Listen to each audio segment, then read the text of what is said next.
이야기, 뭐 군 전문 변호사, 뭐 군 변호사, 군 경력 변호사, 뭐 제가 주말에 말씀을 많이 들었었는데, 일단 군 사건에 관련된 거는 당연히 군 전문 변호사가 유리한 게 맞겠죠, 그죠? 그러면 네, 그렇습니다. 그건 뭐 어떤 게 좋은 점이 있을까요? 음, 그리고 제가 뭐 군 생활을 이렇게 하면서 이게 이제 군의 군법을 모르고 음, 또 군심이라고 통상 부르는데 뭐 군의 계급 체계나 뭐 병과나 어떤 조직 체계를 모르는 많은 변호사들이 이렇게 그, 그 피해자나 음, 뭐 저 징계 대상자를 변호한다고 이렇게 들어온 경우에 많은 실수를 저지른 걸 많이 보았습니다. 당연히 그래 군에 대한 이해도가 없는 분이 어떻게 그런 피의자, 피고인, 징계 대상자를 변호할 수 있겠습니까? 그것은 당연한 일입니다. 근데 실제적으로 볼 때는 그건 정말 좀 그 우리가 의뢰인들 입장에서 생각을 많이 해봐야 될 문제인데, 그러면 지금 변호사님 군 생활 하실 때 변호 인력이 변호사가 들어왔을 때 그 군에 대한 특성을 잘 모르는 변호사가 들어왔을 때 결과 자체가 안 좋은 때가 있었다는 말씀이실까요? 그렇죠. 안 좋은 때가 많죠. 어떤 뭐 예 일단 하나만 기억나시는 거 있으시면. 일단 변호사가 이제 군법을 모르니까 네. 오히려 우리한테 물어보는 경우도 있었고, 판사님한테. 예, 예. 뭐 또 민간과 같은 논리로 이렇게 변호를 하다가 더 안 좋은 결과를 초래하는 걸 이게 좀 많습니다. 음, 그 소위 군심이라는 게 있는데, 음, 어, 이게 민간에서는 뭐 내가 잘못하고 다른 사람도 잘못했다면은 뭐 같이 처벌받아야 되지 않느냐 음, 이런 게 당연한 논리지 않습니까? 예. 근데 군에서는 그렇지 않아요. 음, 군에서는 내가 책임져야 되는 분위기지 다른 사람까지 책임지게 한다는 것은 음, 뭔가 군심을 어기는 그런 행위거든요. 예. 그러니까 개인 책임을 이렇게 해야지 개인이 책임지고 모든 걸 해결하려고 노력해야지 다른 전우를 희생시키고 안 좋은 결과를 초래하게 만드는 그런 행위는 아주 나쁜 행동으로 그렇게 이해하고 있습니다. 그러면 일단 뭐 제가 예전에 생각했던 것도 뭐 제가 군 생활을 했을 때랑 또 많은 차이가 있는 거가 있는데, 뭐 실제적으로 볼 때 군 전문 변호사가 이제 들어왔을 때 서면이라든지 이런 거 자체가 그 군 판사가 봤을 때 실제적으로 볼 때 필요한 부분을 딱딱 언급해가지고 그 끝낼 수 있는 거에 대한, 그러니까 의뢰인에 도움이 되는 거를 전곡을 찌른다고 하는 그런 표현을 쓰면 맞을까요? 예, 예. 맞습니다. 그런 예, 게 예, 그걸 알고 있는 것과 모르는 거의 차이인 거죠. 맞습니다. 예, 예. 뭐 군의 심지어 군의 계급도 모르는 분이 음. 군인들을 변호한다는 것은 이게 말이 되지 않지 않습니까? 예. 예, 그러니까 뭐 이런 거죠. 뭐 변호사님도 군 생활 하시면서 훈련도 해보시고 참모 입장에서 볼 때 훈련도 해보시고 이러니까 훈련 중 안에서의 그런 발생하는 일들이 있는데, 그런 일들은 이제 지휘 책임이라든지 뭐 이런 것들이 여러 가지 우리가 생각하는 그 세트로 묶어지는 게 있잖아요. 뭐 예, 징계로 연결되고 뭐 이런 예, 것들이 있는데, 만약에 그냥 군 전문 변호사가 아닌 변호사들이 와가지고 왔을 때는 그냥 그 피고인 하나에 대한 그냥 변론만 해가지고 가는데, 아 이게 뭔 변호냐, 실제적으로 볼 때는 저 민간 법원에서는 어쩔지 모르지만 여기서는 다르게 바라볼 수도 있다는 얘기인 거죠. 맞습니다. 네.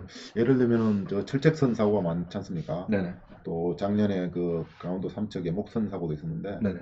이게 그 지휘관 개인의 잘못이라기보다는 오랜 관행이나 시스템의 문제지 않습니까? 음, 근데도 결국에는 이제 전임자도 똑같은 실수를 저질러 왔는데 음, 왜 나만 처벌하느냐 이런 논리가 안 먹힌다는 겁니다. 이게. 음, 그래서 결국 해당 그 부대를 지휘했던 해당 지휘관만 이렇게 처벌을 하는 거지 그 이전에 근무했던 분은 왜 책임을 묻지 않느냐 이런 경우는 없습니다. 음. 그런 걸 말씀드리는 거죠. 그러니까 뭐 일단 지금 볼 때 내가 저 변호사를 군 생활할 때 알고 있었다라는 걸 해가지고 뭐 단순히 그 사람을 그 의뢰인을 봐주거나 이런 건 아닌 거잖아요. 네, 예, 맞습니다. 실제적으로는 저희들은 네, 아주 객관적이고 네, 그게 또 공평해야 되는 것이 또 변호사 윤리이기 때문에 네. 예, 그러니까 이제 법리적인 것들을 따지는데 중요한 거는 군 안에 있다 보니까 군 관련된 사고가 터졌을 때, 아, 내가 예전에 군 생활할 때 법무관 있을 때 이런 사건 해봤어. 그러니까 이런 것들은 이렇게 주장을 하고 군 판사를 설득시켜야 돼. 이런 게 일단 더 장점이 있다는 얘기죠. 그렇죠. 네네. 예, 군 판사 중에 어느 분들이 이런 것들을 그 싫어하는 그 범죄가 있을 수도 있고요. 그죠?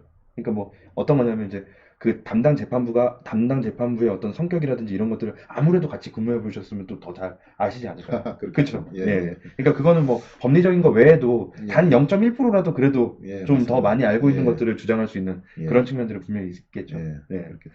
그래서 뭐 일단 마지막으로 두 번째 질문에 대한 마지막인데 결국은 변호사님이 변호사가 아니고 군 전문 변호사가 아니라도 저 또한 그렇거든요. 제가 변호사는 아니지만 우리 아들이 만약에 그 군 안에서 잘못을 했다.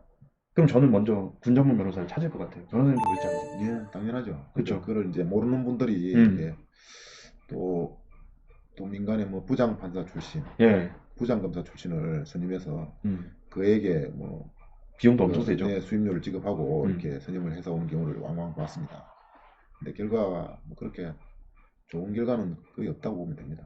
그러니까 뭐 일단 뭐 법원에서 부장 마치시고 또 부장하시고 그랬던 변호사 또 고검에서 뭐 검찰 높은 직에 계셨던 검사 출신 변호사라고 하더라도 또 그분들이 뭐 잘못했다는 게 아니라 일단은 그 특수성이나 이런 것들을 알고 있는 변호사가 훨씬 더 유리할 수는 있다라는 그런 측면이신 거죠. 예, 그렇죠. 음, 유리할 수 있다는 게 아니고 네, 유리하죠. 유리해요? 예, 확정적이죠. 확정적입니까? 예. 아, 그럼 그 중대 대대 연대 네, 뭐 이런 지 부대 시스템도 모르는 분이 많더라고요. 그렇죠. 예, 이런 분이 어떻게 군인인 피해자를 네. 피고인을 이렇게 변호를 할 수 있는지. 제가 오늘 너무 죄송한 게 예, 저도 군생활 할 때 저는 그 군전문 변호사 정혜연 변호사를 소개할 때 항상 주장하려고 했던 게 그거였어요. 아 재판장은 육군 일반 그냥 그 뭐 보병 출신들이나 이런 사람들이 최고 급 예전에 제가 있었을 때 그랬었잖아요. 예, 그래서 저는 그게 그거일 거라고 생각을 하고 예, 그 말씀을 드렸는데 이제는 그래도 다행히도 군법무관 출신들 그러니까 그 군판사들이 이제 법무관이 이제 판사를 하는 건 맞는 거냐 그죠? 예, 근데 중요한 건 특수성이 있는 거에 대한 과제는 당연히 그 재판에 대한 부분은 또 변동사항이 있다는 얘기잖아요. 그렇죠. 음. 고도의 이제 군사적 지식이 필요한 사건이 있지 네네. 않습니까? 저희들이 뭐 법률 전문가이지만 또 어떤 큰 뭐 전쟁 상황이라든지 네네. 이런 경우에는 당연히 음. 우리 군사 재판의 특성상 네. 또 군인들이 이렇게 심판관을 하는 게 맞다고 생각합니다. 네네. 예.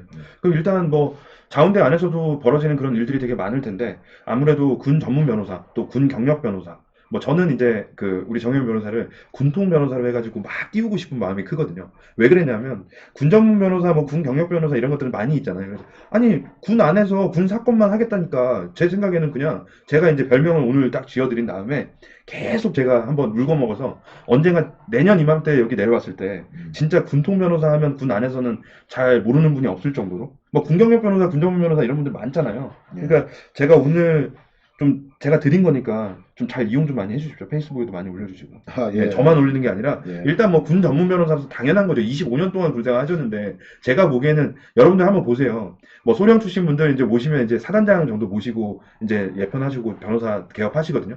근데 뭐 당연히 그렇지만 중요한 건 여러분들 그냥 매주 매일 주간 회의하거나 뭐 일일 상황 보고 가시면 그냥 이작사 사령관 포스타 그냥 앞에 계신 거예요. 근데 법무참모가 계속 이야기해야 되는 거죠. 법무참모 뭐 오늘 뭐 우리 이야기하면 뭐 골프나 한번 치러 가자면 골프나 한번 쳐보셨습니까? 포스타로. 아이고, 예, 아주.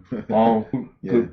저기 황의조 장군 뭐 이런 사성 장군이랑 예, 골프도 예, 치시고. 예, 예. 아주 골친들이라 저도 아, 골프 골친. 매니아고. 네네. 그래가지고 많이 치셨어요. 예, 예. 어. 또 그러면 저녁 하셔도 같이 예, 모임하고 같이 운동합니다. 그러니까 제가 생각하기에는 이런 상황들 자체가 방위사업청이라든지 국방부 이런 데 가서도 아무 거리낌 없이 얘기할 수 있다는 거죠. 예. 뭐 법무실 뭐 법무는 법무실 관계자 뭐 국방부 이런 거는 말할 것도 없거니와 또 중요한 건 법무실 제가 있어봤지만 그래도 법무실에서는 아무리 봐도 또 다른 보병들이나 다른 병과 장교들이랑도 친해져야 되잖아요. 그죠? 예. 하물며 또 부사관들이랑도 관계가 더 예, 좋으면 좋잖아요. 예, 그죠? 예, 맞습니다. 그러니까 중요한 건 여러분들이 뭐 오늘 군통 변호사, 군 전문 변호사를 모시고서 이렇게 인사를 드리지만 25년 동안 군생활 하셨어요. 그러니까 뭐 중요한 건 여러분들이 판단해 보시면 아시겠죠. 그냥 실제적으로 저 같은 경우에는 투스타 앞에까지는 제가 서봤으니까 그런데 삼성 장군부터는 못 뵀어요, 잘. 그러니까 뭐 가가지고 막 떨고 막 이럴 거 아니에요. 물론 법률적인 거는 거기 가서 만날 건 아니지만 중요한 건 정치적으로 이제 우리가 어떤 법률적인 징계라든지 이런 것들은 분명히 도움을 받을 수 있는 그런 것들이 많거든요. 그래서 저는 오늘 여러분들께 혹시라도 군 관련된 그 좋지 않은 일들이지만 그런 일들이 있을 때 한번 여러분들이 판단해 보시고 선택하시라는 거죠. 그래서 오늘 여기 왔습니다. 군통 변호사, 군 전문 변호사로서 지금 활동하시는 정혜연 변호사가 여러분들께 도움이 되면 되죠. 그리고 제가 말씀드렸던 것처럼 가히 뭐 그 사성 장군들 골치는 분들이랑 이제 골프도 치시고 그런다고 했잖아요. 그게 그냥 놀러 가는 게 아니라 다 지금 가지고 계신 저는 자산이라고 생각을 합니다. 여러분 자신 있게 추천드리니까요. 편하게 언제든지 이 영상에 나와 있는 전화번호로 궁금하신 거 있으면 언제든지 법률 상담 해주십시오. 군 전문 변호사 정혜연 변호사의 인터뷰였습니다. 감사합니다.